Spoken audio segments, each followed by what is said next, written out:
Alright, hello everyone! Welcome to my YouTube channel. My name is Reagan. If this is your first time watching, I'm leaning back as if this chair is like supporting my back. And welcome to my studio. This is a super makeshift room that's actually a spare room in my house that we use literally for storage. So I cleaned out the entire thing week, this past weekend, and made space for this. I mean, the goal is to have somewhere to record a podcast, which is I did it successfully, but it looks a little rough. If you can't tell, like the tapestry in the background is like a lot going on, and I wouldn't say it's exactly ideal for things like this where I'm like, hey guys, but at least I'm not sitting crisscross on my bed. So I think it's an improvement. But last week, it was the first week that I hadn't posted a video since I started posting, mostly because there's a lot of things I'm trying to set up, y'all, and let me tell you, there's a lot of shit that goes into it that you would have no idea even existed unless you actually started to like get things ramped up, and shit takes a lot. I also have had now with this past weekend 3 days this month so far. Today's the 22nd. 3 days in this entire month that I have been free and that I haven't had work and that I haven't been skiing. So, jam packed freaking month, which is why I took last week to be like, okay, let's get it set up in this department and go from there. So, really happy to be back and talking to you guys. I'm really excited to get started with my podcast, and I want to say a little note about the pod. So, I don't want to give myself a date to launch it because that's what I did. I originally was like, I'm going to launch it on January 23rd because then it's going to be 1, 2, 3, and the numerology is going to be like 1, 2, 3, let's go. Like, and then I thought to myself, Reagan, you don't like any of the takes you took.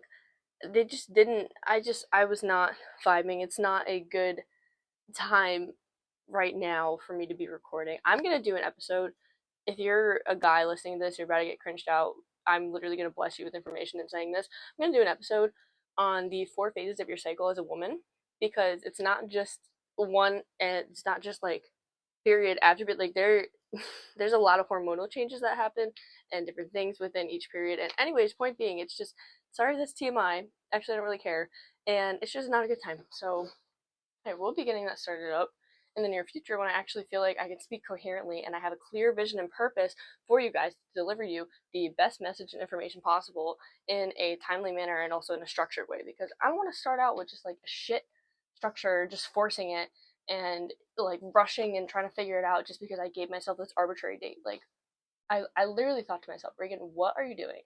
Like, take a step back, girl. You're the one who talks about like resting and recharging and focusing. Like, girl, listen to your own damn advice. Like, crazy. So, but stay tuned for that because I'm really excited to get started with that for you guys. Anyways, let's get into what I wanted to talk about today, which is kind of just a general perspective, a little tidbit on why I think we are so dysregulated and overwhelmed today in the modern era. So, I will say, when it comes to speaking on large term societal issues and things that we experience in the average day and just like the average person's feelings and emotions, things like that, like there's a lot that can be said about like this is why this is fucked up and this is why this is fucked up in terms of like every different area of life, right? But today I want to talk about especially overstimulation, social media scrolling, and your where you're giving your attention to and the importance of that on your actual day-to-day life and how it influences your reality. So let's start out by just saying, I've said it in past episodes, but your subconscious internal world is what actually influences like 90+% of your physical reality. And I say that because it relates to all the information and input that you take in on the day to day is not usually actively processed in your conscious brain. So the 11 million bajillion whatever bytes of information that your brain is processing, you can only process like a very, very, very infinitesimally small amount of that at a time consciously, right? So everything you're taking in all the time just gets absorbed into your subconscious. The majority of it gets absorbed into your subconscious. A lot of people refer to your subconscious as also like your body. That's how people talk about storing trauma, blah, blah, blah. I won't get into that. But when you scroll social media for hours, when you listen to a bunch of music of a certain genre or something, when you follow a certain type of I don't know, social media account, and when you listen to groups of the same type of thing, listen to podcasts, whatever, if you're listening and you're consuming a lot of listening to and consuming a lot of content that is not in line with what you actually think might be best for you. For example, like I said, the music you listen to has an effect on like your subconscious reality, right? You can have absolutely horrible lyrics that you don't even know. Like, ever listen to a song that you've known since maybe like childhood or even back in high school or something, and you always knew the lyrics, you just sang along, and then you actually take a step back and realize the stuff that you're saying, and you're like, he did what, huh? Like, what am I saying?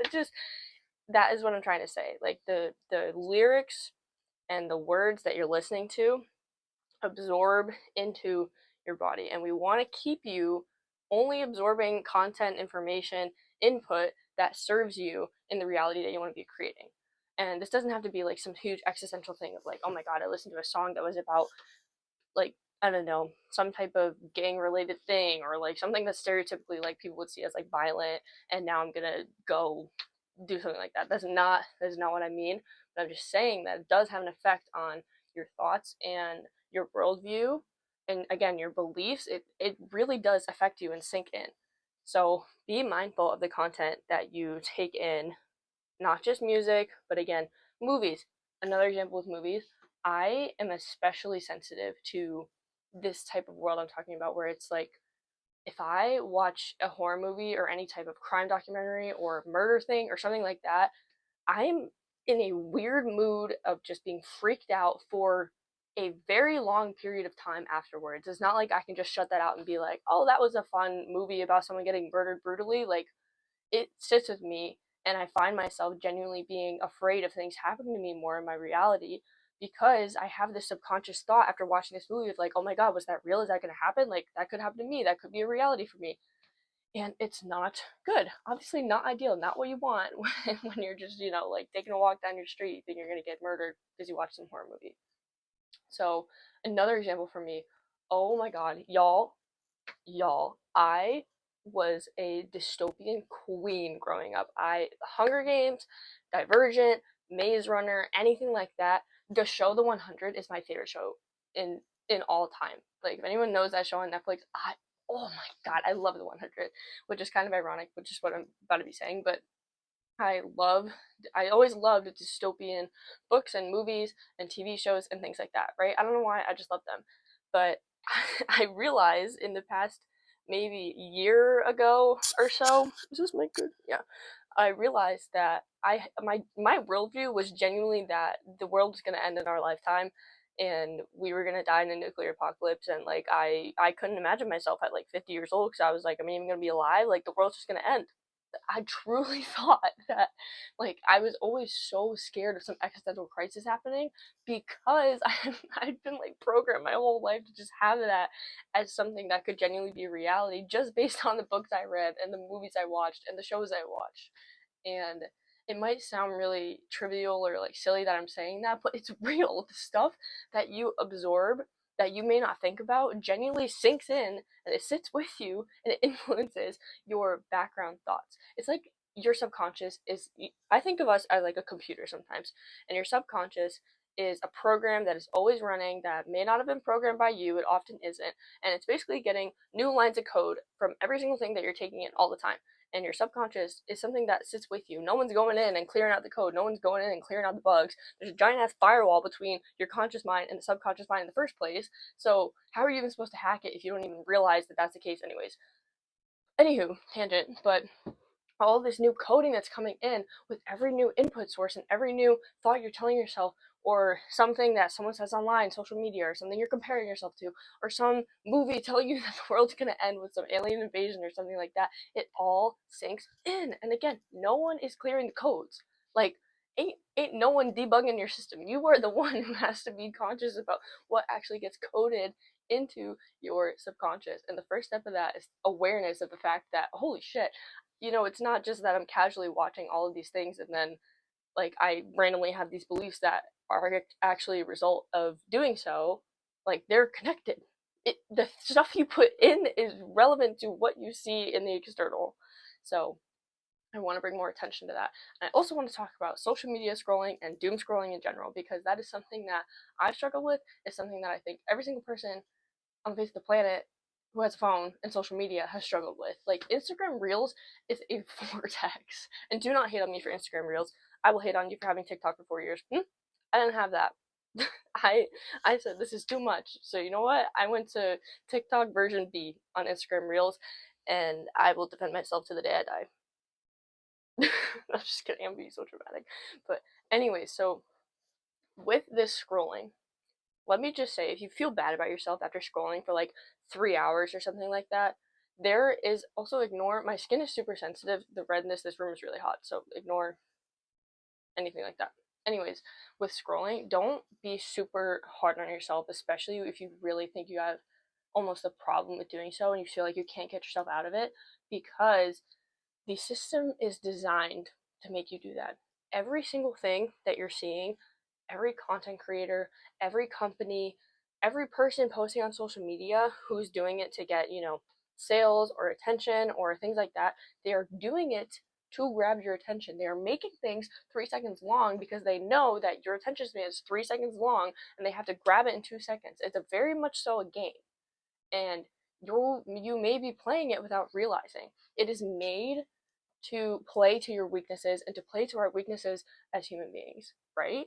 Like, it is literally designed to keep you scrolling, and that's why it can be so hard to get out of, because it's such, when it becomes such a habit, especially, it is so hard to break that neural gridlock of it being just a habit of like, wake up, grab phone, scroll, like that.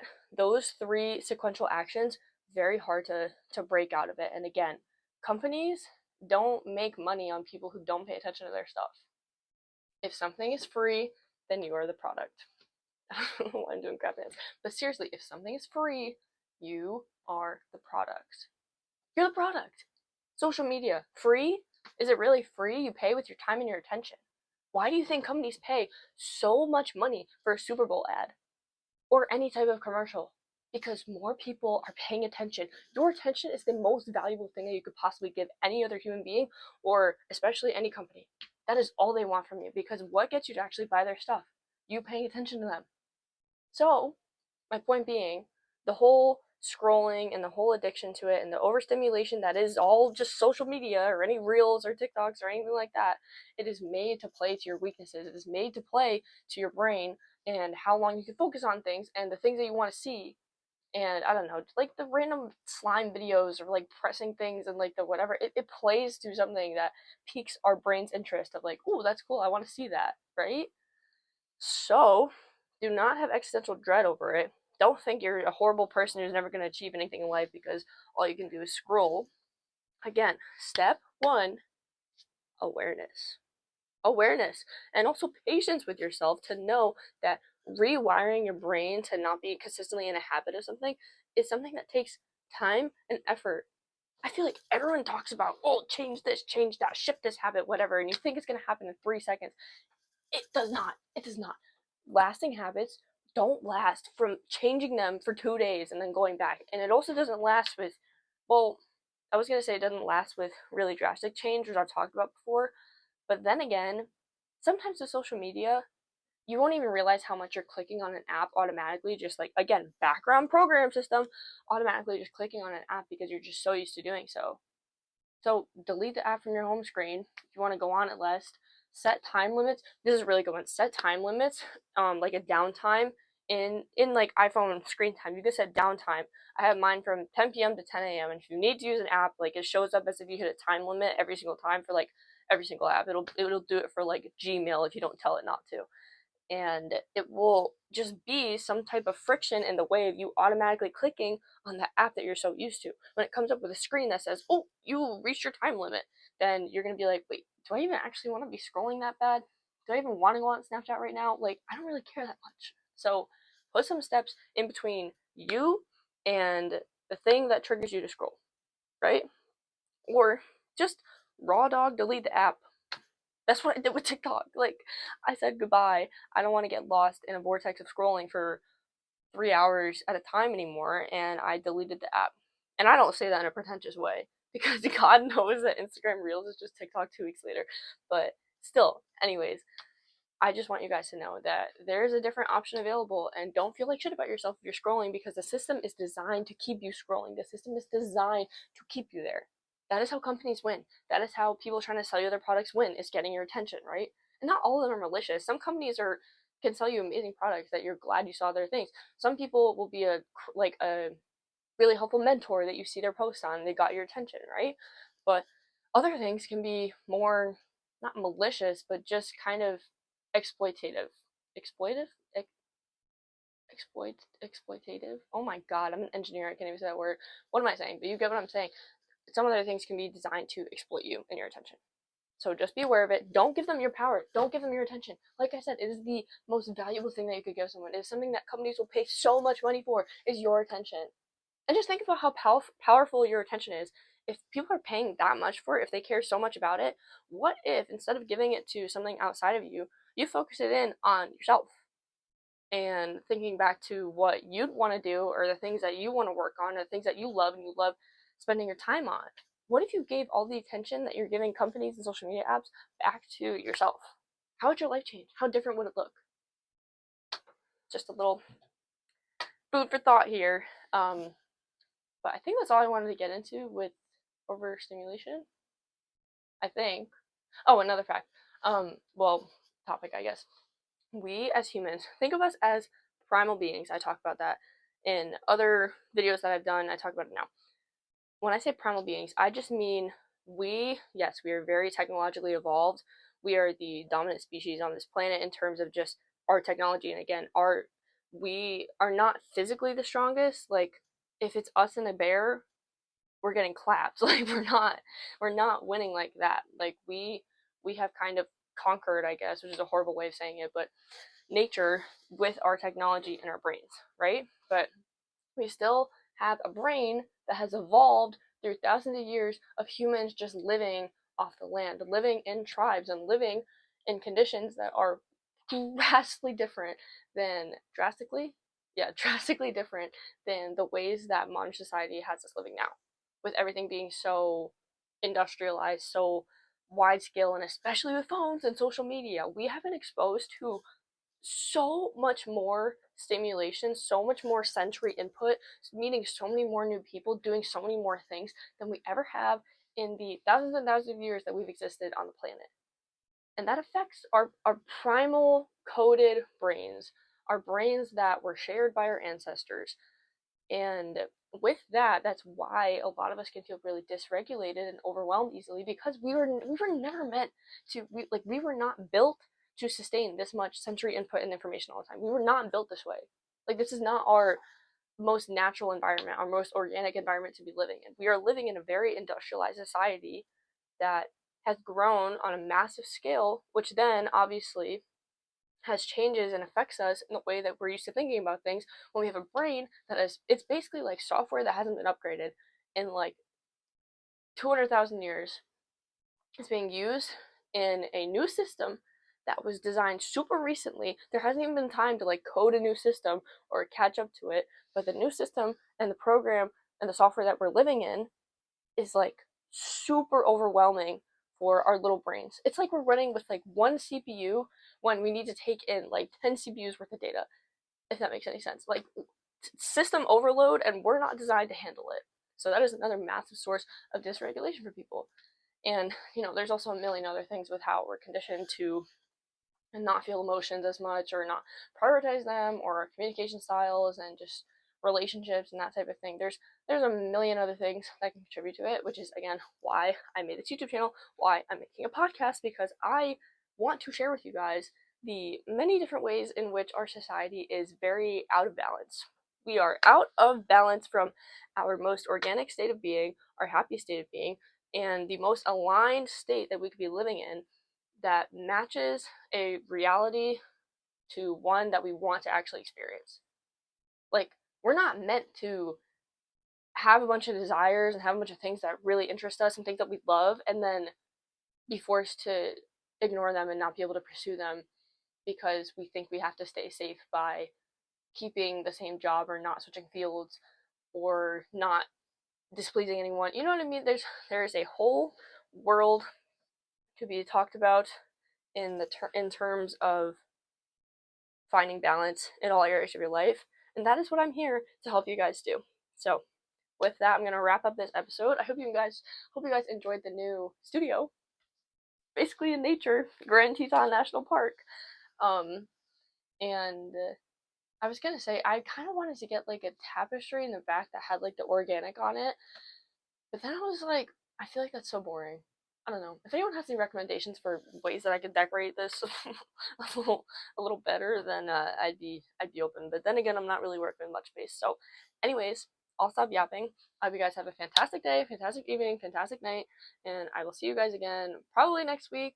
I want to keep posting again, but next week. And look out for the podcast. I'll be posting it on my Instagram. Follow me on there at organic. Again, spelled the same way as this channel. It's organic, except the RGAN is REAGAN, like my name, Reagan. So if you're new here, thank you for watching. If you're coming back, thank you for being here again.